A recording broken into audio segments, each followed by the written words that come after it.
I got the Nom original, and I'm casting a Rio Skagit Max 570 grain. I think that's what it is. I've got a 168 grain sink tip on here, and then for a fly, I was gonna do how to cast a heavy fly, but I don't like casting heavy flies. I just kind of despise casting big, old, weighted, heavy, dumbbell-eyed stuff. So I got this guy on here. This is one of my own creations. It's egg-sucking burnt chicken with purple highlights. Anyway, but it swims big. It's the best tip I can give you for casting heavy, socky, yucky, gross, heavy, big rabbit dumbbell-eyed flies is don't. Pick something that's easy to cast, fun to fish, and that is my preference. I just don't like that stuff. And if you do cast a big fly like that, do it on a big old skookum rod that can handle all the grains and all the grains that are gonna turn something like that over. It's just not fun. And there's plenty of good big profile flies that work really good and they're easy to cast. Jerry French, who was one of the main intruder developer guys, he doesn't like to fish the intruder with his clients because it's too hard to cast. He prefers his dirty hoe, rabbit strip type, you know, his rabbit strip, composite loops, dirty hoe, skinny hoe, all those kind of flies that just, he likes them because they fire through the air and they fish really good. So I got the impression from him that they fished as good as the intruder for all practical purposes.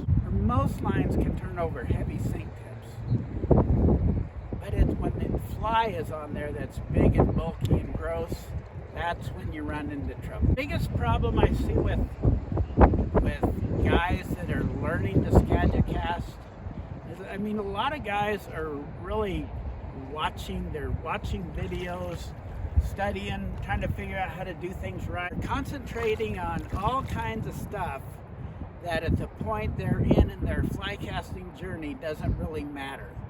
Because if you have all your fulcrums and your hands are in the box and you do all that stuff, if you do it right, you can do a sloppy cast and get slack in there and try to do it too hard. And most of the guys I see, it's like they're doing two different things. And they're sweeping, and then after they sweep, they rear back and give her the onion. I've seen them do it time after time after time after time with the same results. They're trying to hammer the forward cast, and the forward cast, no matter how much you study the forward cast, think about the forward cast, work on the forward cast, I don't know what helps most people, because you get a huge array of weird issues when you work with a lot of people. The main thing you want to do though is connect everything, keep the tension in there, and the way you do that, one way to do that is by sweeping out and around, and don't hammer your forward cast.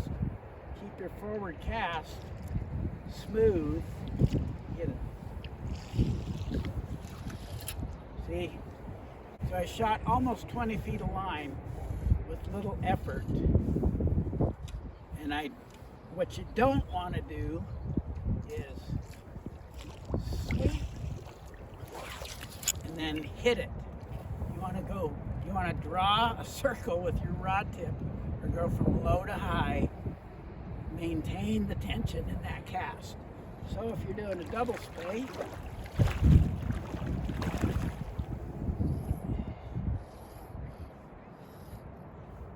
after you set the anchor within a rod length away from you, like that, then you go draw that nice circle steady motion, up, around, and cast. See? I want to feel the weight. I want to feel it be heavy all the way around so it's smooth enough, and I'm keeping the slack out of the line by going out and around, smooth and over the top. I want to feel heavy all the way through.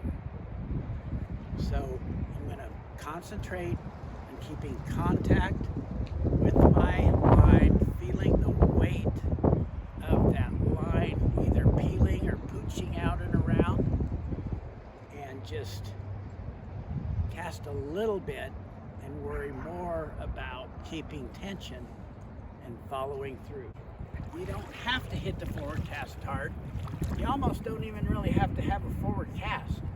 All you really have to do is keep the tension going, and when your cast and your rod goes out there, turn loose your running line. So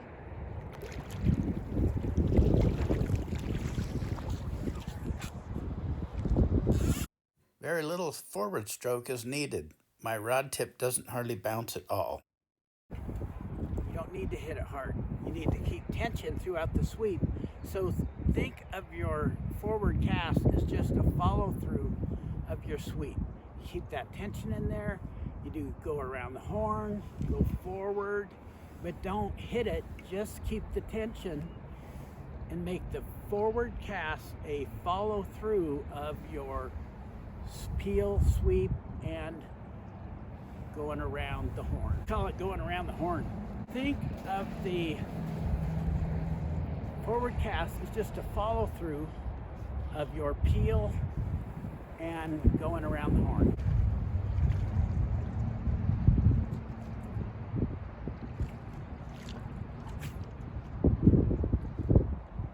Just trying to figure out a way to help you guys who are struggling.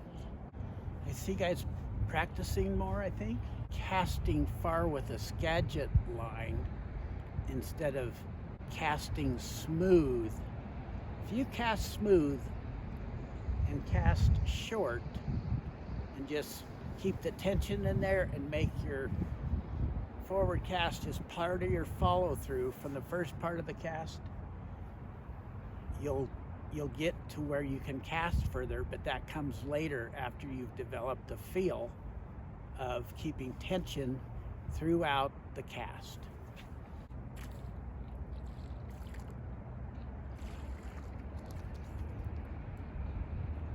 Once you get the idea of keeping your rod tip up, drawing that little circle, then you can add a little speed, but don't add it to your forward cast.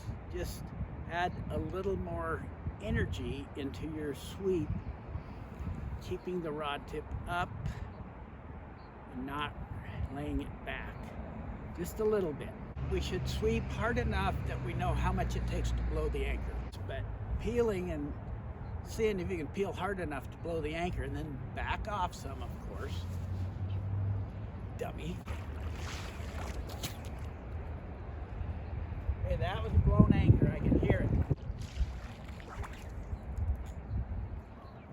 Okay, so I peeled harder, but I kept the tension. Got a more powerful cast.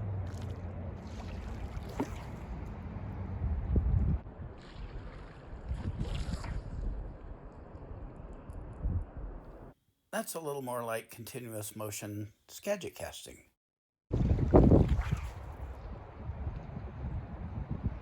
This is not, but notice how keeping that rod tip up saves me. This cast is just a continuation of the sweep. Don't lay your rod tip back. It's really hard to do. I've been fighting it myself. Sweep high, medium speed, and then you're gonna feel like you're in the middle of your sweep, but you're just gonna go around the horn and cast. You're not gonna wait for the line to D-loop to get behind you. Just sweep and cast. So with your rod tip up high, see how small of a little circle you can draw with your rod tip, and resist the urge to lay the rod tip down and slam the forward cast.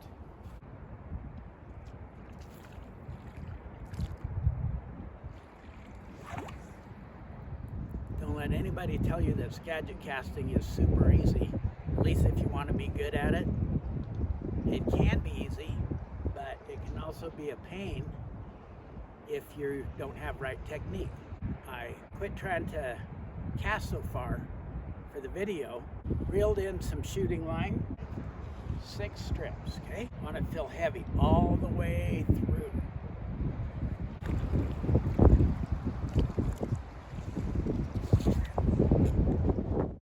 Notice the sweep is nice and slow and high, and the line just jumps off the rod. Okay, I don't have enough running line out, but I'm not going to let more out. I'm just going to keep trying to hit the sweet spot. The line feels heavy. The rod is bending throughout the cast. That's when you hit the sweet spot, when you go around the horn and your seat tip doesn't stick.